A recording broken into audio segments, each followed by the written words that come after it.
Mampalahelo aho fa raha vao mihaino an'ireny le sabatista endoctriné be ireny ianao a, averiko tsara hoe mihaino an'ireny le sabatista endoctriné be ireny, de aminazy a ny henan-kisoa viande de porc sy ny sabata ny azony Jesosy. Ny sabata sy henan-kisoa ny azony Jesosy. N'inon'inona zavatra resahanao sy azavainao azy eo selon la Bible hoe ity ny famonjena Jesosy Kristy ny lalana sy fahamarinana ary fiainana. Tsy te hahalala an'izany izy fa aminy a mila mitandrina ny tsy fihinanana henan-kisoa ianao, mila mitandrina ny sabata ianao a, de izay ny azony Jesosy famonjena. Ny antony anaovako an'ity pub ity a de tsy hoe fanenjehana mpitolo be fahatany andry zareo reny, zay no nahatonga ny teny teo hoe ny akamaroany fa tsy izy rehetra. Ny antony anaovako an'ity pub ity a dia rappel amintsika fa Jesosy Kristy ihany no nanolotra ny ainy teo amin'ny hazo fijaliana, tsy misy makany amin'ny ray afa-tsy amin'ny alalany.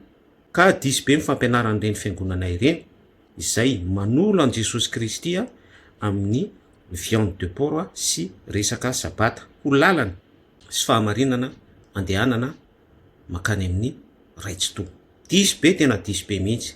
Farany, ny mampanahelo amin'le resaka hoe sabata, rehefa décortiquenao selon la Bible hoe inona avy ny tsy maintsy tandremana araka ny lalan'ny sabata, de mazava ny Baiboly ohatra hoe tsy mahazo mandrehatra afo a, tsy mahazo manao raharaha, limiter ny déplacement tsy tadidiko izay hoe 2 km pas plus a, sy ny sisa be da be. De rehefa azavainao selon la Bible hoe inona avy no tsy maintsy tandremana selon ny Torah, lalan'ny sabata, de kay zareo milaza azy ho sabatista juste mivavaka samedi fotsiny, rassemblement samedi comme dimanche fotsiny. De izay no affirmation an'zareo ampiny resaka henan-kisoa izingiziny fa lalana sy fahamarinana ary fiainana.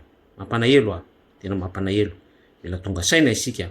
Jesosy Kristy ihany no mpanalalana amin'ny raitsi-to, lalana vavahady andehanana makany amin'ny fiainana mandrakizay fa tsy fivavahana samedi comme dimanche sy henan-kisoa.